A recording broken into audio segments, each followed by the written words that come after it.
नमस्कार। जब से सभ्यता शुरू हुई है, इंसान खेती करता आ रहा है।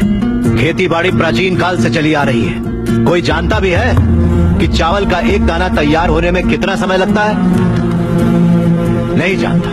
120 दिन तक जब एक किसान का पसीना उस धान के खेत की मिट्टी में बूंद बूंद मिलता है, तब जाकर अन्न पैदा होता है। और ये भी बता दूं कि हमारे देश में खाना बर्बाद नहीं किया जाता।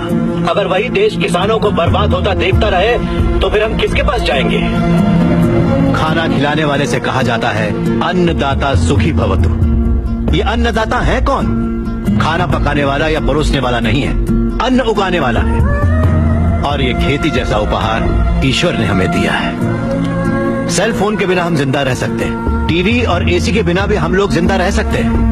जो टीवी और एसी बनाते हैं वो करोड़ोंपति हैं, लेकिन अन्न उगाने वाला वो गरीब किसान इतनी कड़ी मेहनत और धूप में पसीना बहाने के बाद दिन ब दिन गरीब होता जा रहा है। फैक्ट्रीज लगाना गलत नहीं है, बिल्कुल सही है, लेकिन खेतों को बर्बाद करके फैक्ट्रीज लगाना गलत है। इस देश में कितनी ही बंजर जमीनें हैं, कितनी ही पथरीले जमीनें हैं। क्यों? क्योंकि वहाँ पर पानी नहीं है। इसीलिए खेती करने में इतनी परेशानी उठानी पड़ती है। जरा सोचकर जवाब दीजिए कि किसान पानी लेने कहाँ जाएगा? इस देश में पिछले 10 साल में 1,71,105 से ज्यादा किसान आत्महत्या कर चुके हैं। उसमें से 25,000 से ज्यादा किसान तो इसी इलाके में रहते थे।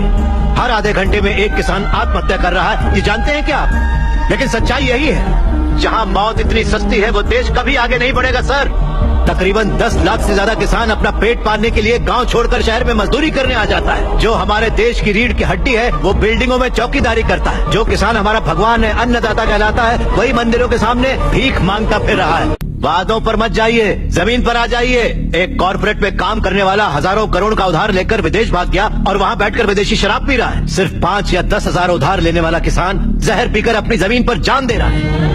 इन कॉर्पोरेट्स की काली करतूतों की वजह से हमारी हरियाली जली जा रही है। खेत सींचने वाली नदियां फैक्ट्री से निकलने वाले गंदे पानी से जहरीली होती जा रही हैं। ये मल्टीनेशनल कंपनीज की मशीनें हमारी खेती वाली जमीन पर कब्जा करके उन्हें खत्म करती जा रही हैं। पर ये दिखाई नहीं देता।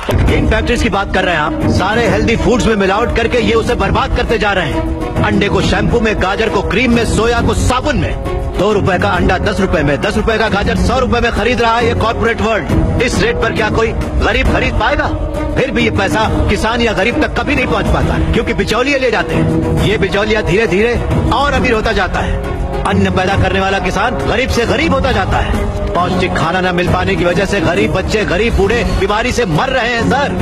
नौकरी कैसी भी हो हमारी बेहतरी के लिए होनी चाहिए, लेकिन हम उन फैक्ट्रियों के गुलाम बनकर अपनी जिंदगियां खराब कर रहे हैं। याद रखिए, खेती भी एक उद्योग है और किसान उद्योगी है, उसे अगर हमारे गांव की समस्याओं को आप लोगों ने नजरअंदाज किया तो एक न एक दिन हर गांव हमारे गांव जैसा ही बन जाएगा। समझ जाइए आप लोग। अगर ये मीडिया कोशिश करे तो ये दुनिया हिला के रखते हैं। वो ताकत है आप में। लोगों के दर्द को आपको बताने के लिए आपको परेशान किया, उसके लिए माफी चाहिए। अगर आपको लगे कि ये सही है तो हमें न्याय दिलाने के लिए हम सबकी मदद कीजिए।